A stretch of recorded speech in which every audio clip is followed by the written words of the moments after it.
next guest, I actually had the absolute pleasure of just meeting. I've never heard of her before.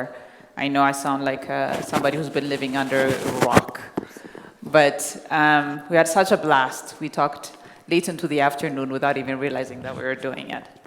She's young, yet full of wisdom. She's inspired by the colorful and vivid stories that she found through books. Dagmawit was raised in Desi. She graduated with law degree in Bahar Dar University and immediately started working regionally. But the motherland, we call Ethiopia, was calling her very strongly, so she decided to return to Ethiopia. She established an import-export company. I don't know how many of you know that. She's a kick-ass lawyer. She has her own law firm. And she has a show called Dagi Show. She's a mother of a super handsome 8-year-old kid. She's beautiful, she's confident, and she's clearly kicking lives behind. Please welcome Dagi.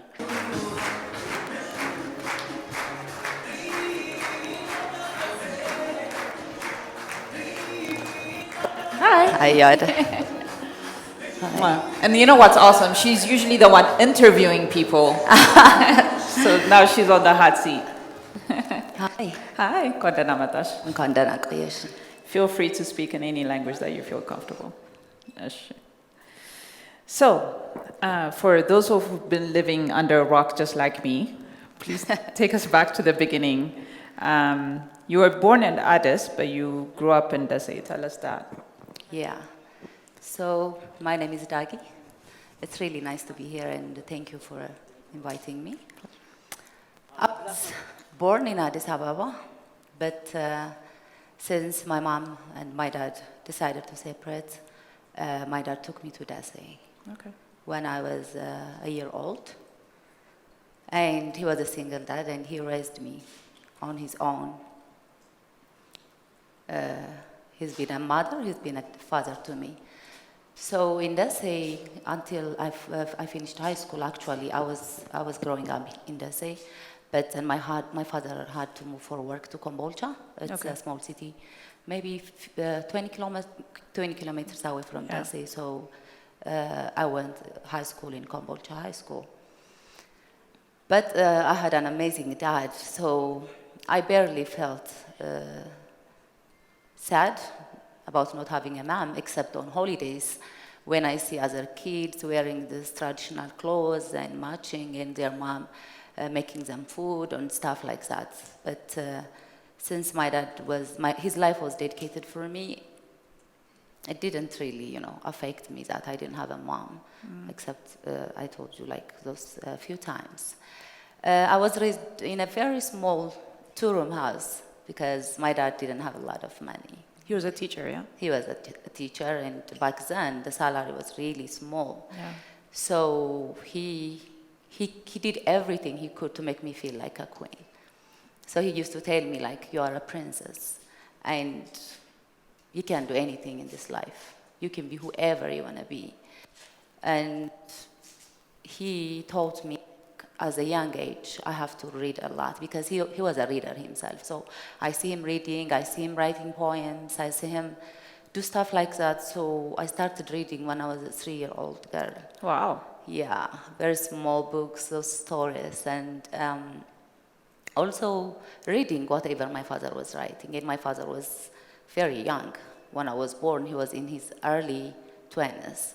Okay. So for a man, for a guy that young, raising a girl on his own must have been really hard,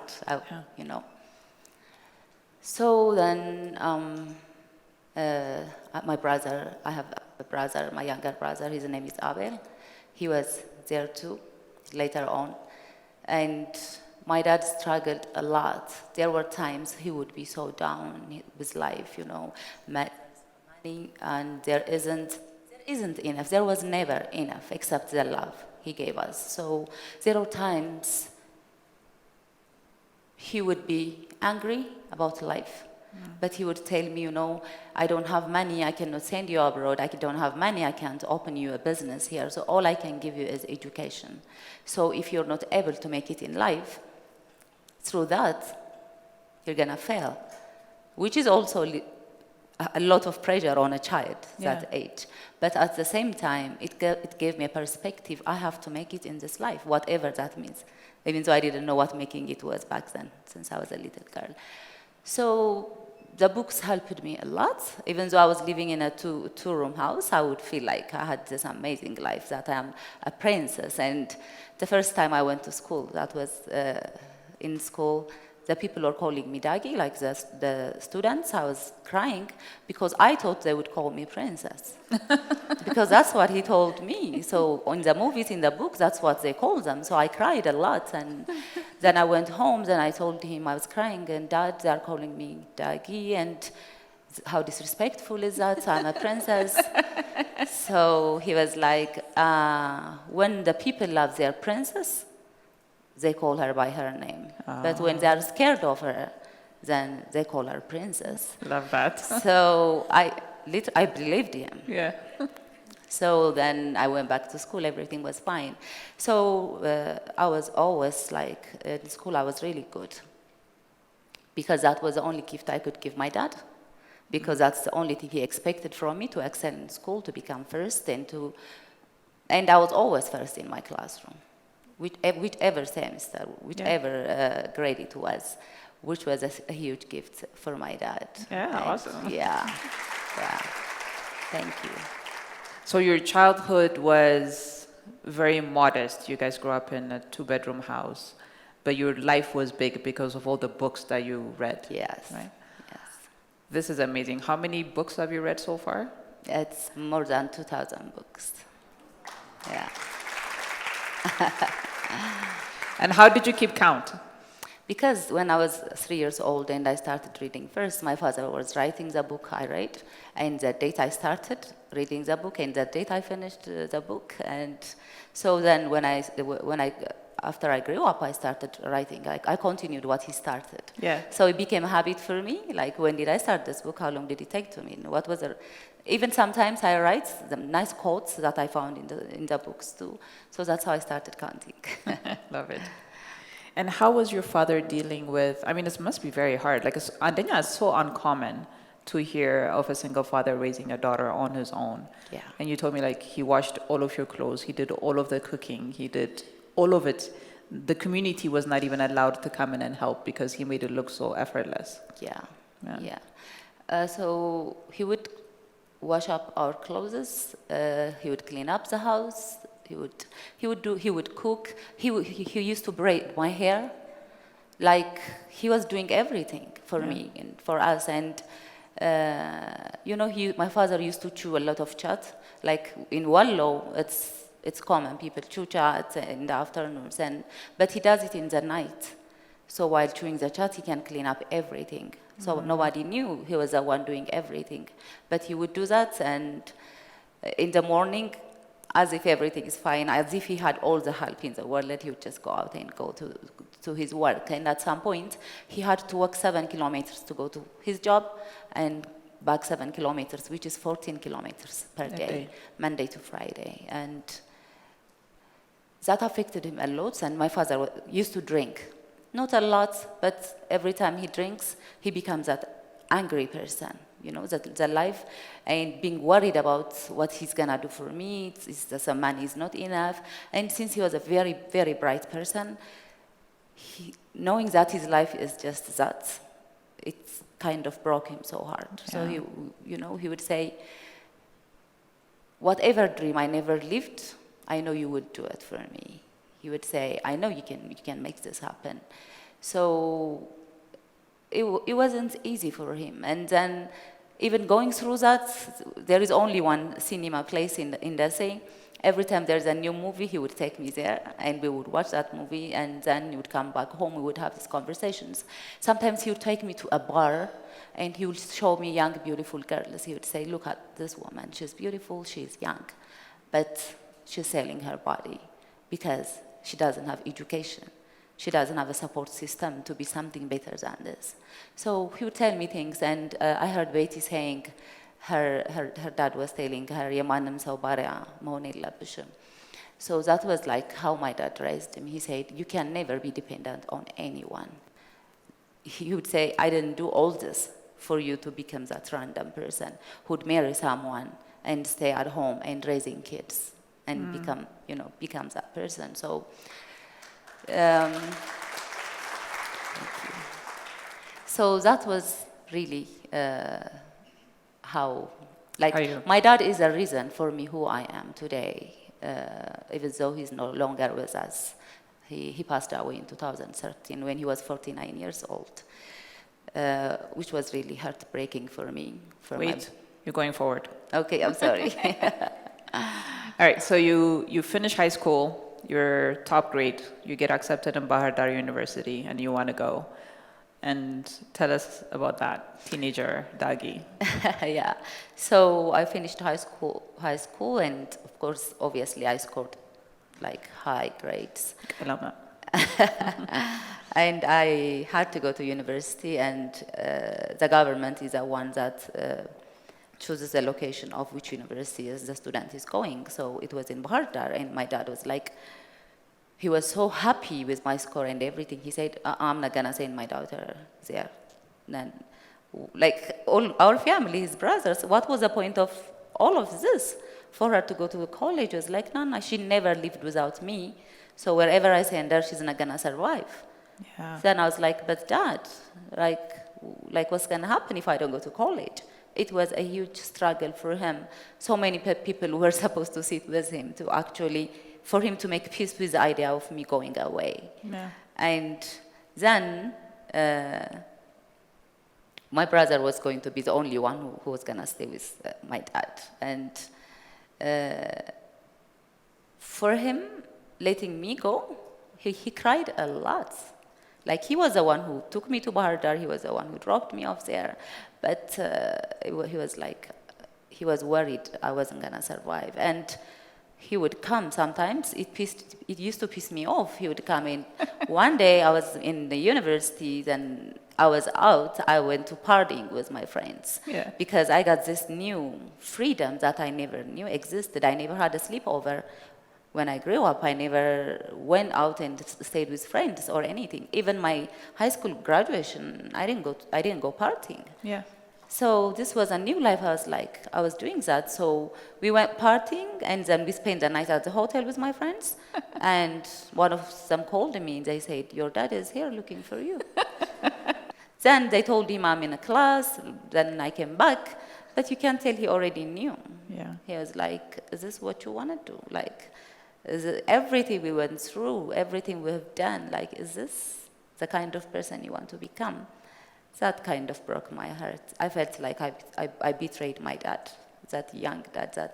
And my dad is like, when people used to see us, they think he was my boyfriend because He's so young. He's so young. I think he was 21 or 22 when I was born.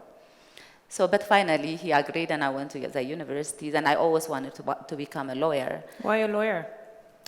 There was this book I was reading when I was young. I think I told you, but I forgot the name in English. It's called Duschenfer. So there was this kick-ass lawyer. She is a woman. She made it, and she's doing all that. So I always say I wanted to become a lawyer. But when I was starting growing up, I see injustice in a lot of places. So I always wanted to become a criminal lawyer. Okay. But then I changed it, as you know. So I was like, I wanted to help people make a difference. You see every day a lot of things happening, especially to less fortunate people because they don't have the money or the power to do whatever they wanted to do. So my father actually was very happy. He wanted me to be a medical doctor first. Then when I came up with this idea, he said, that's cool. He was happy. Let's do that. Yeah, he was very happy. It's a joint journey. Yeah. So you graduate, become a lawyer. Yeah. So when I was in campus, so my father had a girlfriend back home. When I was growing up, he said I never wanted to get married because I'm not gonna bring a wife and a stepmom to my daughter. So then he was with this woman, so I knew her. Then she got pregnant, and he never wanted to have another child, but somehow it happened. So when I came back, then she gave birth. When I came back from college for my vacation, there was this small baby in the house. She's a girl. I was like, I hated her so much. I'm like, why would you do this at this time? Like, you send me to college, my brother is all grown up already. So do you want to go through the same process that you went through with me, having another child? And at the same time, I think I was kind of jealous too, Yeah. a little bit, even if I was a grown woman. Yeah. So then he told me, he was giving me to hold her. I said, I'm not going to hold this girl, this baby girl. She's here, by the way, my sister. Her name is Hallelujah. And my brother, he's here too, Abel. So my brother and my sister and my son, they are my planets. They are the whole galaxy for me. I love them so much. So, yeah, thank you. So once I graduated, and then I used to tell my dad, I'm going to buy you a house. Even when I was in like junior school, high school or something, I'm gonna do this for you. We're gonna have a lot of money. He would love it. He would say that's fine. And my dad is very zannach me, but so no, like he loves looking good. He loves picking stuff, and he's very stylish. So after I graduated, I was applying for jobs, and back then my boyfriend was also working for United Nations, and I applied a job in West Africa, Liberia, and they have accepted me. Okay. So 2 weeks after my graduation, I started working in an international American company. Then I started working, then I was growing fast because I believed in like work ethics. I was working so hard, and my boss he was so surprised. You're young, you don't have any experience, but you are delivering this much. So in like less than 5 months, I was making $15,000. Wow. So like I stayed there a couple of years, but during that couple of years, I bought my father a huge house. In Addis? Yeah, no, in Desi. He never wanted, by the way, people from Desi or from Kifle, they wanted to stay, like older people, they wanted to stay where they are from. Okay. So he said, I don't want a house in Addis, I want a house in Desi. I'm like, whatever you want. Aww. So then I told him, okay, now you have to retire. No more working for you. You've done enough of that. I don't want you to work anymore. And also, I didn't want to stay away for a long time. I decided to come back home, stay with my family. And I also knew if I can make it in some other country, then I should be able to make it in my own home country. Hell yeah. Yeah. So I said, I'm going to go back, and I came back. Okay. Yeah. So you bought your dad a house? Yeah. In Desi? Everything he wanted. Okay. Everything he thought he would never have. You made it happen? Yes. Awesome. Yes.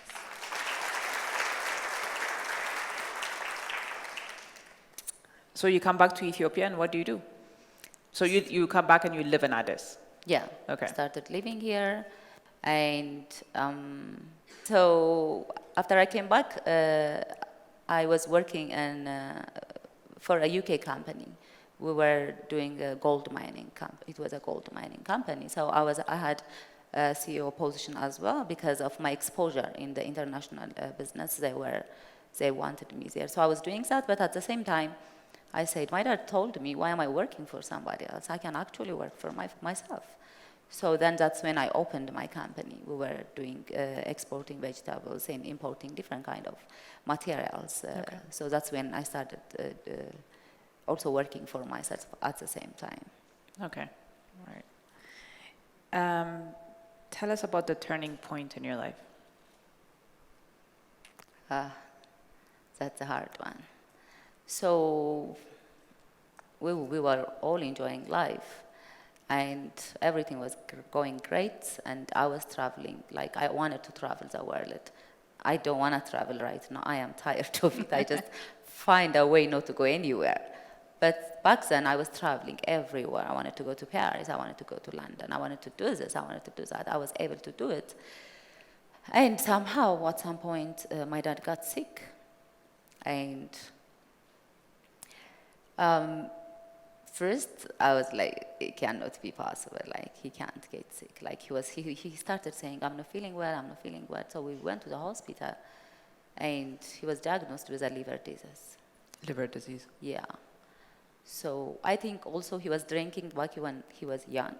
Also, the liver disease is a silent killer, so you wouldn't know until it got worse. So he was diagnosed with that, and I said, Daggy, don't panic.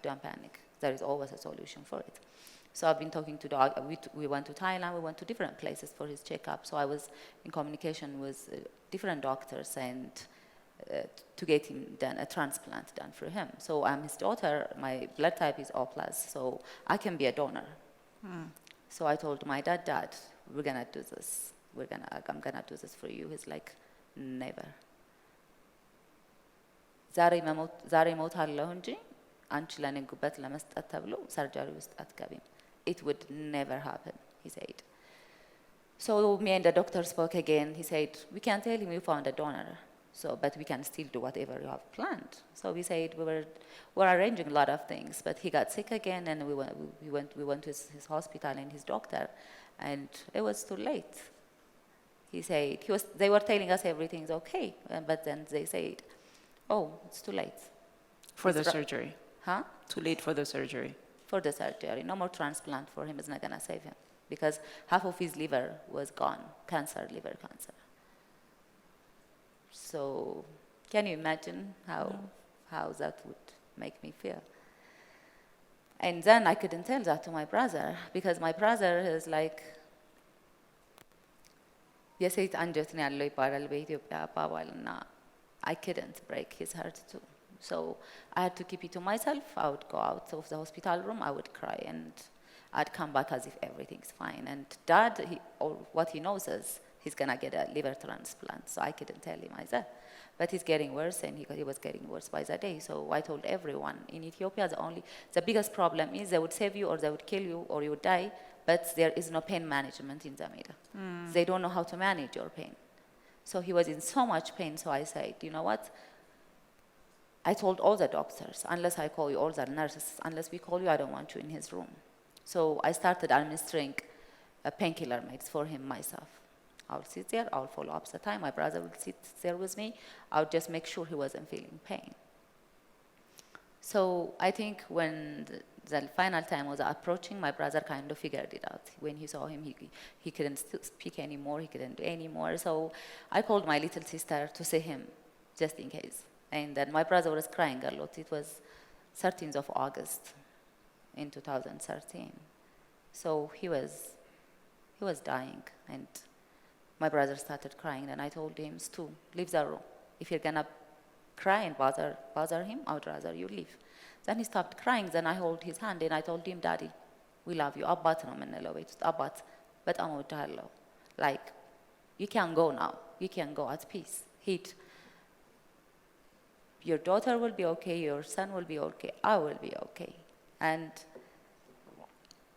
And he was worried. You know, they say when people are about to die, if they are worried about their loved ones, they cannot act, their soul would fight not to let go, even though they have to transition. So I told him, Daddy, please go. We love you. Thank you for everything you have done for us, that you've been there for us, and we're going to be all right. And I stopped crying when I told this story because I have dealt with it. So then he's gone. Then that's when I broke down, because it was the hardest thing that ever happened to me, the worst day of my life. But then after he was gone, then I was like, too much movies or books, I was like, maybe he's not dead. Maybe they thought he's dead. So we went to the autopsy, Dagi Kifle. I said, I have to see my dad, because I don't think he's gone. Maybe it's a mistake. Maybe, like, you know, because why would God do this to me? This guy has been doing everything in his life right. He's a loving father. So I went there, and yeah, he was actually dead. But before that, when I told him go, he had that one last smile, knowing that we are all safe. And then it was done. My dad was gone, like our father was gone forever. And it's something that you wouldn't believe, something that you think, Betty earlier said, if this happened to me, it can happen to anyone. Yeah. So, but I never thought that would happen to us. Never. I thought he would get gray, old, and, you know, we would get tired of him. But then that happened, then that was a turning point to the worst for me. I stopped working. I don't go home, because I don't want my brother, my sister to see me crying. So I would stay in hotel rooms, I would drink every night. የኔ ለቅሶ ቤት የምደረሰው ናይት ክለብ ውስጥ ነበረ. People would come to see me, where is she? Nobody, actually not so many people knew my father passed away because I wasn't telling that story to anyone because I never wanted to believe it. I would just drink and forget it. The next day, that would start again for several months. And at this point, you have your son. He was one? Yeah, because I never wanted to have a child. So with my boyfriend, we got married, and there was this huge wedding at the Hilton. Even though I hate weddings, I never wanted to have a wedding. He convinced me, but if you love me, let's have a wedding. But I'm like, but if you love me, we can be together without a wedding, you know? But then I compromised, and my dad was surprised. Seriously, you're gonna have a wedding? I'm like, you're right, I don't know, this is happening. So he was laughing, and I was telling him, ልንፈራረም ማዘጋጃ ቤት እየሄድን ነው. He's like, just in case change your signature, just in case you change your mind later on, you know. So that happened. My husband was like, let's have a child. I would be like, why would I bring a child to this planet? There is war, there is famine, there are so many problems. I don't want to do it. Then my father said, have one child, please. You don't need to have so many. I didn't do it for my husband, but I did it for my dad. I said, okay, let me have this one child, whatever they want. Then my father was able to raise my son's name is Nathan. He was able to raise him for a year and a month. He would wash him. The same thing he did with me and with my sister, with my brother. He was doing the same thing with my son too. So he was able to see my son, actually to raise him for a year. And I think that was also the happiest time for him. Yeah. So before he would tell me, don't go out. If my father would come to my house, stay in my house, but I cannot go out, even though it's my house, you know. So my friends would be like, tell him he's here to visit. Why is he controlling you? But once I had my child, I was like with him 24/7, and my dad started saying, go out. You cannot do this to yourself. Don't breastfeed. You cannot do this to yourself. Don't do this, because he was worried I was gonna be him. Okay. Like the way he's attached with, I am him actually. So yeah, he raised my son for a year. And now I'm afraid for everyone who has a father, who has a mother they love, because eventually death is something no one can control. No. As a human being, if we are sure about one, we are not sure about so many things. One thing we are sure about is we are all going to die. Not to make you depressed or sad, but it's gonna happen. Okay. So for me, what do you do in between is what matters, I believe. Yeah. My father is my hero, and he was 49 when he passed away. If he was alive, he would have been 56 today. Imagine how young. But he did whatever he wanted to do. At my wedding day, he told my brother, I don't mind if I die tonight. I have seen everything. She graduated, she has this job, she has this. Then, before he died, I started my master's, then I stopped it, because what's the point of all of it now? He's gone. I don't need this. But I finally did it in England. So I did international business law, as he wanted me to do. I hope he's watching over me. Yes. Yeah. The worst part is when you have happy times, like when we have birthday. My sister turned 18 a couple of months ago. I was like, I wish he was here to see how his daughter is all grown up, or I got something nice, or some business deal went through, or through the good and through the bad. All you wish is, I wish he was here. Yeah. I wish he was here. I wish he was here. I was like, that was driving me crazy. So. How did you get out of the dark times? So one night, in my dreams, he came into my dreams. It was so vivid, I thought it was real. It's he said, what are you doing? Did you forget everything I've taught you? Did you forget that you have a child? You brought a child to this planet Earth without him asking, and now you lost me, and he's gonna lose his mom because of your lifestyle. Because I would drink and I would drive. Anything can happen. So it felt so real, and when I woke up that night, I vowed to myself, I would never do this again. I wouldn't leave. I would just, my brother, my sister, and my son, what's gonna happen to them if they lost me too? And I would like to thank my brother here, because He's my constant support system, and my sister has become a mom to my child. And my brother has become our dad. He took over everything. As a young man, he doesn't drink, he doesn't smoke, he doesn't do anything. He just takes care of his family so that I don't have to worry about what's going on at home. So I am blessed with that. So I started counting my blessings instead of what I have lost. Maybe that was the purpose of my father, to be here, to give life for us, to make sure we are all okay. His journey is over, then he's gone. So you look at what you have versus what you've lost. That's what I think so. I love that. I think so. ከሌለን ነገሮች ያሉን ነገሮች ይበልጣሉ ግን እንረሳዋለን እንጂ think about it. How many people are dying this morning? How many people are losing their lives every day? And we are here, alive, in this hall, having this conversation. Yeah. How beautiful is life? Moment of gratitude. To be here. So for that, I have a gratitude journal. I took that from Oprah, I was telling you. So I write 5 things every night I'm grateful for that day. It could be, wow, መንገዱ ክፍት ነበር ዛሬ, I'm very happy. Yeah. You know? Yeah. Like, because I used to be angry when people are crossing me while I'm driving. I'd be like, this crazy guy, this idiot. But like, it's just a few seconds.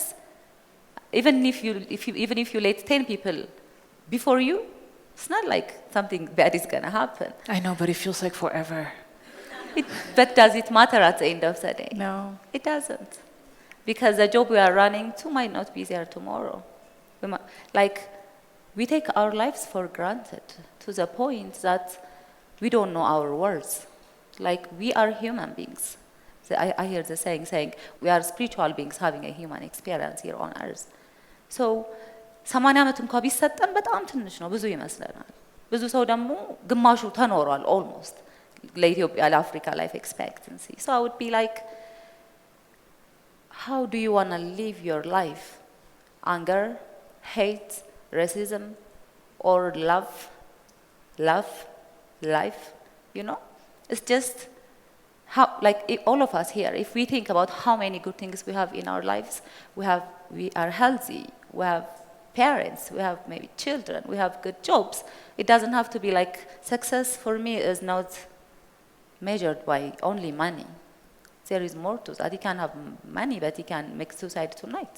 You can have a miserable life. You can be gossiping about people all day long. You know, is that really life? Is that how we want to live and how we want to be remembered? Yeah. Or what is our legacy for our children, for this generation? You know what I mean? So my father's days was a turning point for my life, to take it simpler, just to live this moment, because the only thing we know we have for sure is only this moment, because we don't know what's next. There is no past and there is no future for me. I only live this present moment. Oh, we make plans. I want to do this in the future. I want to become this person and I want to achieve all these things, which is awesome. But I don't want to do it being miserable. I don't want to miss today by thinking about tomorrow. I don't want to miss today by thinking about what happened to me previously. Like Helen earlier said, whatever happened to her doesn't define her. That's not who she is. That's not her story anymore, you know? So we identify with so many things, relationships. We find our happiness from, like, we want our husbands or our boyfriends or our girlfriends to make us happy, but you can never get that from the other people. You can only make yourself happy because you can be happy without conditions. Because our happiness is within, I believe. And if you are a happy person, good things come to you. I am the living witness. All right. Yeah. So you have the import-export company, you get your master's, you open a law firm, you have these seasoned older people working for you or with you. How did Dagi Show come to you? Dagi Show is on EBS. Yeah. So, as you said, I have a lot of work to do, but I said, what can I do to give back to the society? Okay. I'm always into reading, I'm always into podcasts, I'm always into talk shows. And I grew up watching Oprah, obviously. So I was like, what can I do? So then I said, we can bring taboos, we can bring stories, we can bring ideas to this show so that people can take something out of it. If my lifestyle, if my principles that works for me, it can work for other people too. Yeah. So why don't I share that? Why don't I bring those amazing people and have them share their stories too? So that it can touch people's lives. And the response is overwhelming. Wow. How many messages we get, how many phone calls we get, how people are reacting to the show. Like personally to me, saying, you changed my life, Dagi. You did this for me. I was going through this, but after I watched this episode and this, now I'm becoming this person, and I'm this. So there is nothing more than that, helping people change their lives to the better. Very true. Very Yeah. true. Yeah. I love empowering people, especially women, Okay. because for so long, for so many years, for hundreds, 200 centuries, women were never given a chance to shine, to be whoever they want to be. They were treated as a material. They were treated as that we are here to accompany a man and just to give birth. And I believe we are more than that. I believe women are, I think we have superpowers. Yes, we do. Yeah. So all my employees in my company are only women, except my driver, most probably. So, yeah, how genius and how planned women are, it's surprising. Like, it's just, and if you see, you have seen Merit, my producer, you have met her. She does Dagi Show, she's a producer for Dagi Show, but she would do other things at the same time. She would come up with plans, things. And I want to thank her for like telling me about this event and making sure I'm part of this. So when I see people like her, I was like, you know, we can do more, we can do better, and I can be a support system for, even though I'm still in the journey, even though I'm still trying to do whatever I wanted to do, but I can also help young women to become whoever they want to be, because I know and I believe they have the potential for that. What book inspires you? A New Earth A New Earth. by Eckhart Tolle. Ah. Eckhart Tolle is a writer who actually changed my life for the best, once and for all. So Who has read it? I don't know. Not too many people. A New Earth. It's a really good book. You If you haven't read it, you should. Yeah, it's an amazing one, and it will help you connect to yourself a lot, because most of us, we are detached from ourselves. Yeah. We forget, like, we have to take care of ourselves, because we care for our husbands, we care for our kids, we care Especially as women. As a woman, we care for other people, and our traumas that we faced in the past, they are not there anymore. But most of us are like stuck to it. This happened to me, this happened to me, this happened to me. So I decided I'll be a miserable person. But that's not how you live life. That's why I keep saying, the past, that's our history, that happened to us. It doesn't mean that's us. So tomorrow, we don't know. We might be here, we might not be here. Maybe more amazing things would happen. But we have today, right now. What do we want to do today? What do I want to achieve today? What can I do today that can help me, my family, or everyone? So even about, like, everyone wants to make money. Now this has become a thing. Everyone is after money, only money. Wanting money is great. Money is a tool. It can help you do a lot of things. But if you are only focusing on the money, you'd never get there. You're never going to get it. Because Betty was saying she was not after the money when she started it. She was after her passion. Yeah. So if you do something you love, the money and the recognition is going to come. It comes on without its own. even begging for it. It's just, but Dagi, what are you saying, Dagi? Because how can I do something I love? I have to make money. I have to support myself. If I do something I love, I can't do that. Do something you don't love until you get to the point of Finding being what you able love. to do something you love. Okay. All of you looking for the passion. That's what I think. Yeah. But let's not take life for granted. That's what I would say. Let's tell our loved ones, I love you. Let's not stay angry too much. Let's not have grudges on other people. Because most people, when they do something bad to you, it's because they are unconscious, not because they are bad people. Maybe because they are defined with their past traumas. Maybe they are doing this not intentionally. mostly not intentionally. But we say እከሌ ወረኛ ነው እከሌ መጥፎ ሰው ነው እንትና እኮ እንላለን. But really, we don't know what they are going through. We don't know their journey. So I would say let's be kind to one another because kindness doesn't cost anything. And like I said, this life is not guaranteed. Yeah. You know, we are all mortals, and while we have the time, while we have the chance, let's be happy and live life the fullest, is what I would say to everyone. Amen.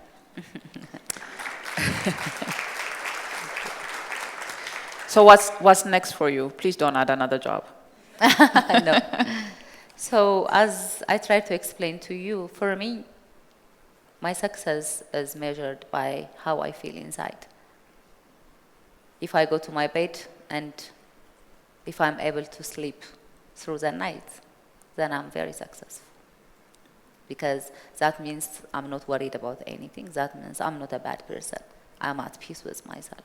So in life, that's what I search for every day, to be connected to the source more and better every day, and to be peaceful.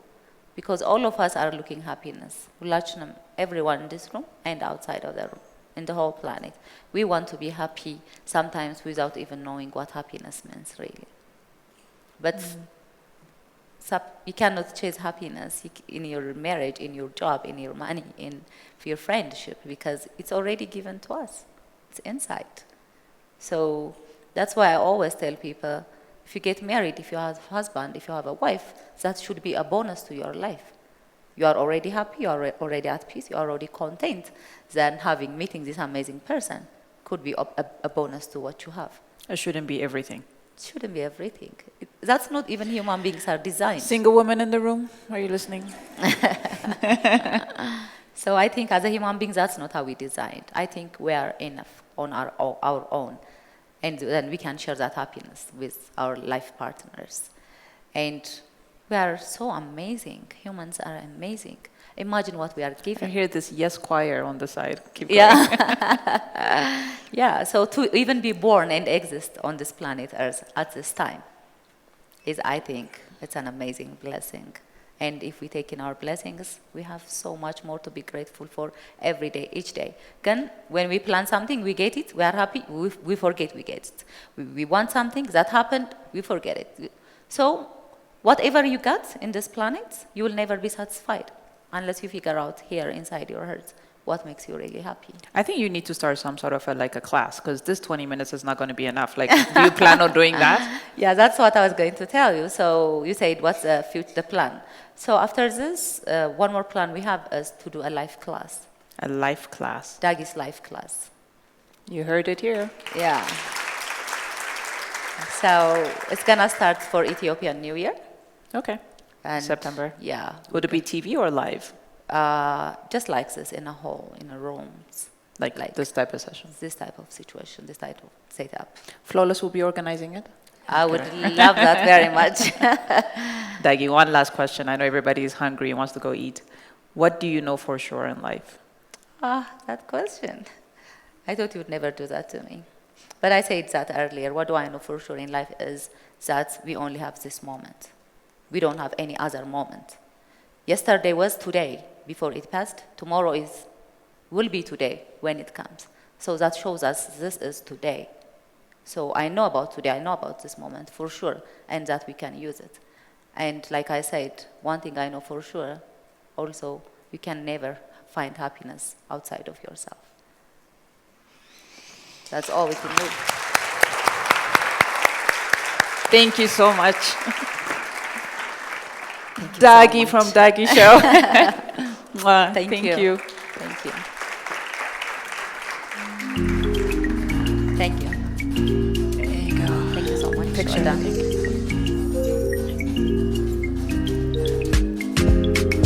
Thank you so much. All right. Wow.